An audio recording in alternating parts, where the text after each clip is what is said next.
Hey everyone, and welcome to another edition of The Explainer. I am so thrilled you're here today because, well, we are tackling something incredibly fascinating.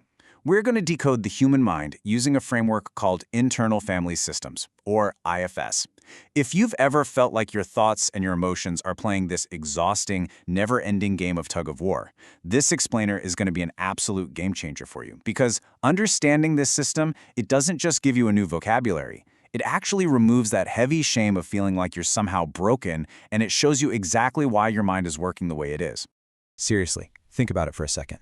Have you ever experienced a minor rejection, like, I don't know, a friend forgot to text you back, or you got a tiny piece of critical feedback at work, and suddenly it feels like your entire world is collapsing? Or maybe you find yourself suddenly self-sabotaging a really great opportunity, and you literally have no idea why. We have all been there. It feels totally irrational, right? But today we are going to look at exactly why those intense, out-of-nowhere reactions happen. Okay, let's dive right in. Here's our roadmap for today. 1. Meet your inner system. 2. Exiles, the wounded child. 3. Origins of the wounds. 4. Protectors, the inner guards. 5. Managers versus firefighters. And finally, 6. The hidden dynamic.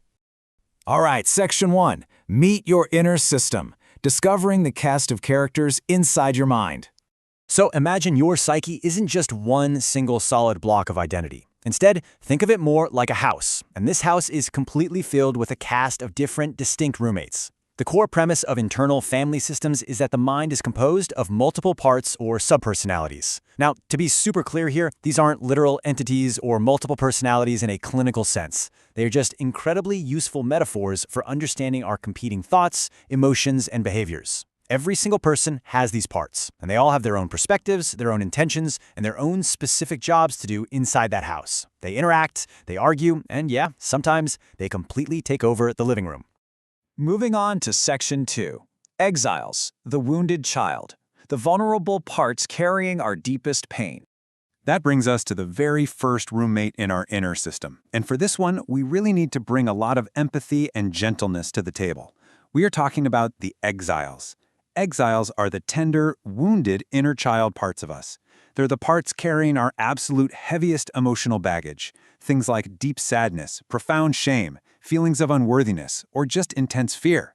And they're called exiles because the rest of our mind has essentially forced them into the basement. They are deliberately isolated to protect our conscious self from feeling that overwhelming pain on a daily basis. Because frankly, without that basement, without locking those feelings away, the adult version of us just wouldn't be able to function, hold down a job, or maintain our relationships. Now, what is absolutely fascinating about exiles is that they are frozen in the moments of their pain. These parts of us simply do not age.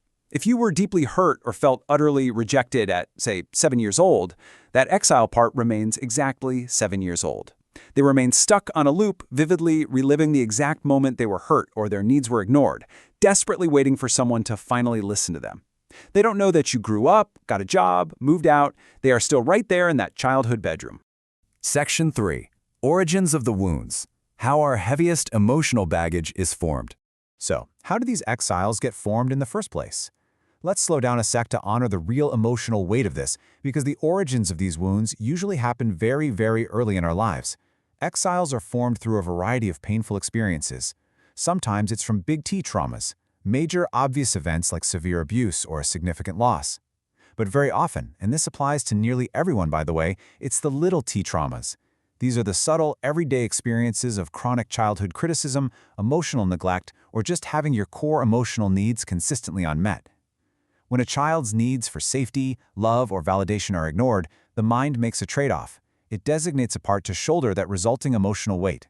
That part becomes the exile, carrying the heavy burden so the rest of the child can survive, adopt, and just keep functioning in their environment. Okay, Section 4. Protectors, the inner guards.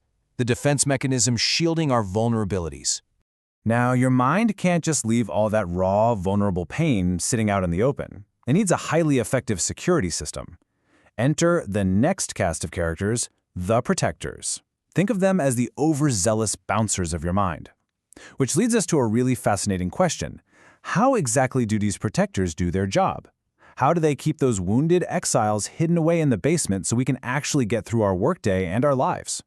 Well, protectors act as our psychological defense mechanisms. Their whole job, actually, scratch that, their entire reason for existing is to ensure those exiles stay hidden.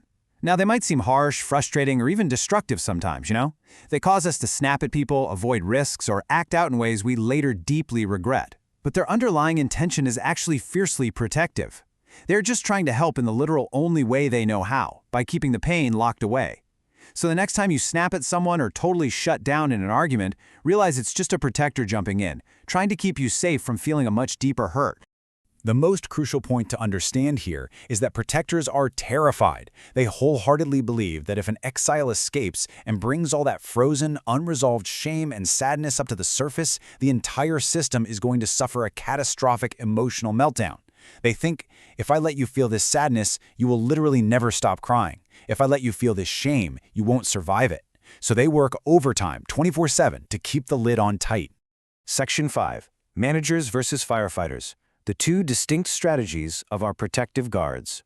This is where it gets incredibly strategic. These protectors actually split their duties into two distinct, highly specialized roles to make sure the exile never breaks free. First up, we have the managers. Managers are your proactive planners. They run the day-to-day operations of your life to ensure you never, ever get triggered. They are the perfectionists, the overachievers, the harsh inner critics. They're that tightly wound voice in your head saying, hey, if I just work 80 hours a week, make everyone happy, and never make a single mistake, then no one can ever criticize me, and that exile in the basement will never get hurt again. They try to control the outside world to control the inside pain. But sometimes, despite a manager's absolute best efforts, a trigger slips through. A rejection happens, a sudden criticism hits, and the exile's pain bubbles up toward the surface. And that is when the firefighters kick the door down. Firefighters are the reactive emergency responders. They do not care about planning, they don't care about the future, and they certainly do not care about your goals. They care about putting out the emotional fire right now. They swoop in with chaotic, urgent, impulsive behaviors to distract or completely numb the intense emotions. This could look like sudden binge eating, substance abuse, blinding rage, or even just mindlessly scrolling on your phone for 6 straight hours to completely disconnect from reality. It's pretty wild when you contrast these two strategies. On one side, you've got the managers proactively trying to outplan the pain through rigid control, and on the other side, you have the firefighters trying to numb it with reactive chaos during an emergency. It's literally the difference between studying for 15 hours straight so you don't feel like a failure versus completely abandoning the test to go out drinking because the anxiety of failing just got way too high.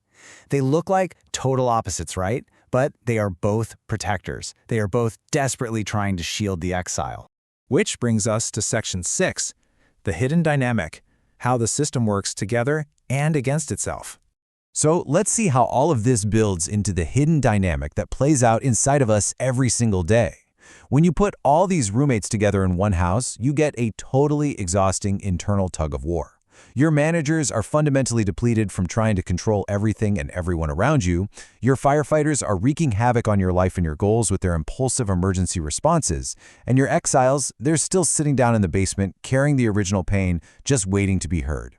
This constant internal battle explains exactly why we so often feel stuck, or just at war with ourselves. If you've ever wondered why you feel totally burned out even when you're resting, well, this invisible internal war is exactly why. But hey, there is incredibly good news here. The path forward isn't fighting these parts, suppressing them, or hating them for the trouble they cause.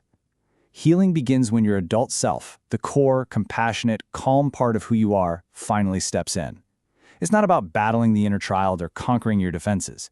It's about checking in with them. It's about acting as the compassionate adult who can finally sit down next to the exile and say, I am here and you are safe now. I can handle this. Which leaves us with this final, really profound question to think about. If we can learn to ask our protectors to step aside, how exactly can our adult self finally reparent and unburden these wounded exiles so they can be free? That incredible process of true emotional healing is exactly what we're going to be covering in part 2 of this explainer. Until then, I challenge you to just start noticing your own managers and firefighters this week. Thank you so much for hanging out with me, and I'll see you in the next one.